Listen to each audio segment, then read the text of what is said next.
Caine's girlfriend. But negotiations fell through between producers and her new management over the fee, which was a bit of a shame really, because I think she would have done pretty well with old Michael Caine.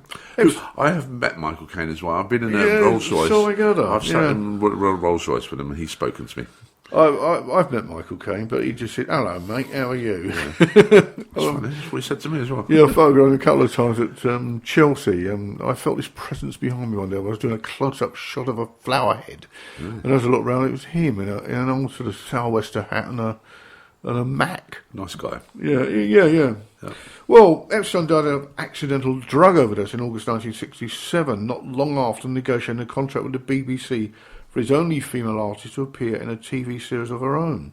Relations between Epstein and Black had somewhat soured during the year prior to his death, but due largely to the fact that Epstein was not paying her career enough attention, and the fact that Black's singles, A Fool Am I, which reached number 13 in 1966, and What Good Am I, number 24 in 1967, were not big successes. Probably also because he preferred men. Apparently, Black was also unhappy with Epstein's public admission that he had taken LSD. In her autobiography, Silla claimed that Epstein had tried to pacify her by negotiating a deal that would see her representing UK in the 1968 Eurovision Song Contest. However, Silla refused on the basis that Sandy Shaw won the previous year's contest and that the chances of another British female artist winning were improbable. Or any British artist winning is improbable, isn't it? Yes. Yeah, you're quite true there. It's so bent, that competition, isn't it? It is. Allegedly. Right. I know. After his death, Black's boyfriend and songwriter Bobby Willis assumed management duties. And after the relatively disappointing performance of the I Only Live to Love You, which reached number 26 in 67, Black hit a new purple patch in her recording career, starting with Step Inside Love in 1968, which reached number 8, which McCartney had written specially for her as the theme for her new weekly BBC TV variety series. Other successes followed in 1969, Conversions, which got to number 7, Surround Yourself with Sorrow, number 3, and If I Thought You'd Ever Change Your Mind, which was number 20. She had a further big hit with Something Tells Me, brackets, Something's Going to Happen Tonight, close brackets, and that got to number 3 in 1971. And the Beatles Association continued at a Cannes Film Festival during the 70s. Black joined George Harrison, Ringo Starr, and the popular music star Mark Bolan to attend the screening of the John Lennon-Yoko Ono experimental film Erection. She also holidayed with Harrison and Starr on a trip aboard a yacht chartered by Ringo. Photograph was written on this trip, and it was originally intended for Black to record, but Starr decided to record it himself. George Harrison also wrote 2 songs for her. The Light That Has Lighted the World and I Still Love You, brackets, When Every Song Is Sung, close brackets. The latter was recorded during 1974 with her then producer Dave McKay, but it was not heard publicly until 2003 when it resurfaced on a retrospective collection entitled Silla the Best, 1963 to 78. Well, she shows an increasing reluctance to sing nowadays, though there have been 2 returns to the recording studio in recent times.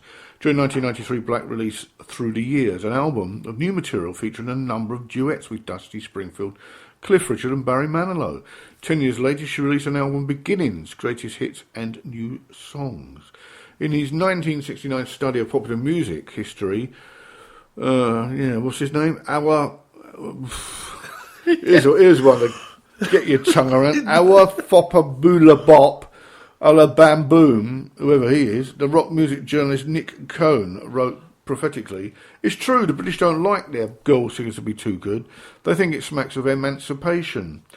And Silla at least seems safe. Obviously, she was quite a nice girl, although she was respectable and reliable, very clean and very quite unsexy. And she played daughter of, or maybe sister, steady date or fiancé, but she played nobody's mistress at all. She wasn't like that. Everyone patronised her like hell, waiting for her to fall, but then she didn't fall after all. She floated instead, and she's still up there now. She won't even come down either. She doesn't sing much. She still comes on like a schoolgirl, but she's like that, and she can't go wrong.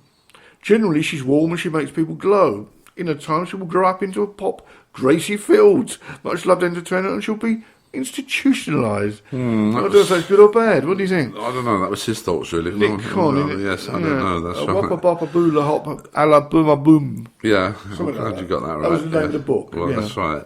Cilla was the best-selling British female recording artist in the UK, of course, during the 60s. And to date, she's released 15 studio albums and 37 singles. During 2006-07, Black's 1971 single Something Tells Me, brackets, Something's Going to Happen Tonight, close brackets, was used as the soundtrack to a new British advertising campaign for Ferrero Rocher chocolates. Oh, nice, yes.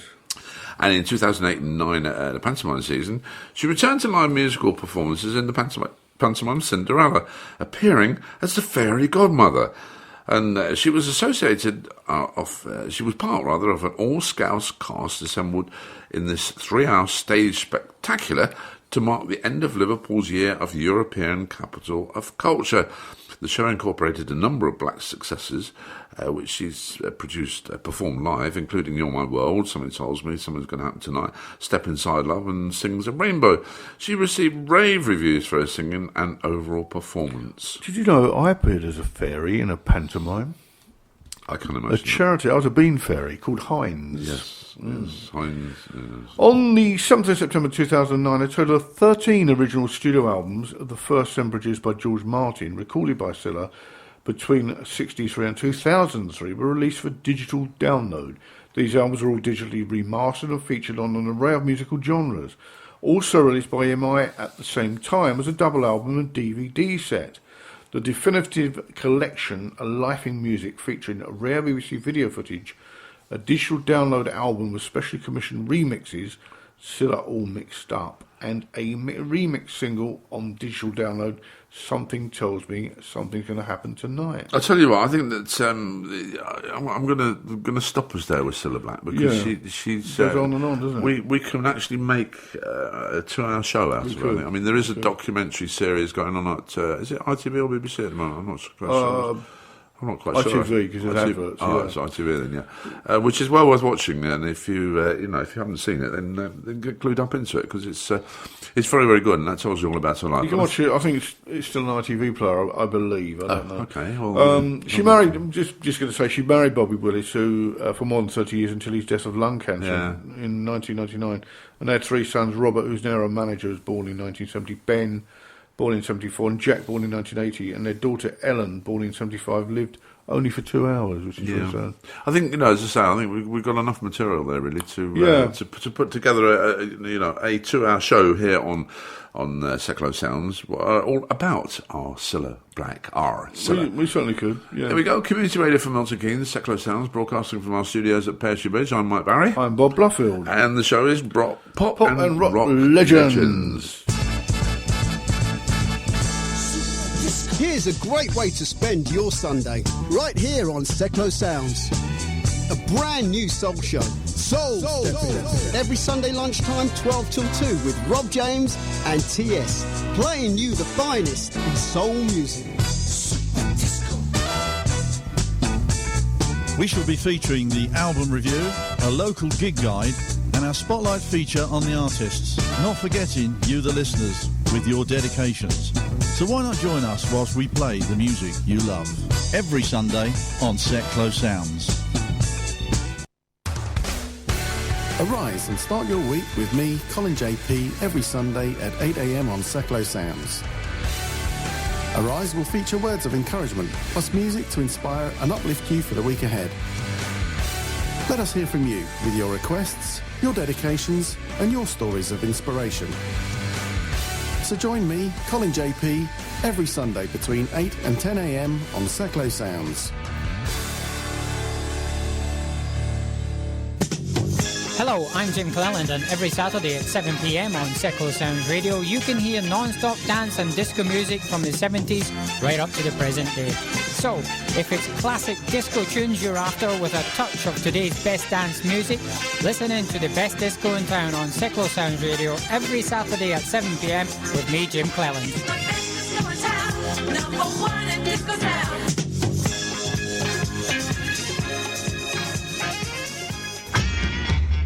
Hi, this is Rhys Manigan, and please join me for Rhys's Friday Night In between 6 and 8 p.m. on Set Close Sounds. I'll be bringing you the best music, movie reviews and topics to start your epic weekend. You can like my Facebook page, Rhys Friday Night In, and you can also follow me on Twitter at @rmanigan. Then join me on Friday nights between 6 and 8 p.m. on Set Close Sounds.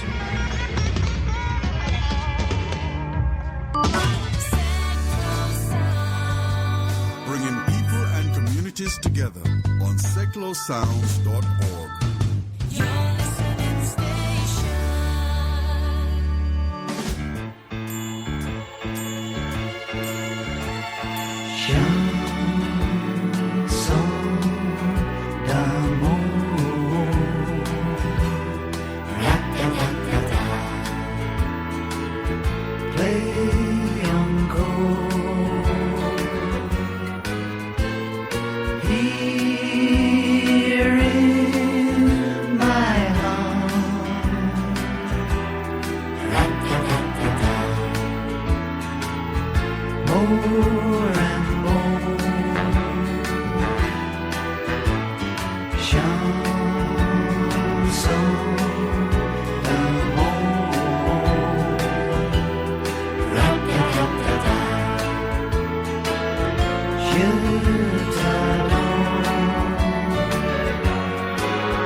Chanson d'amour comes, of course, the Brotherhood of Man.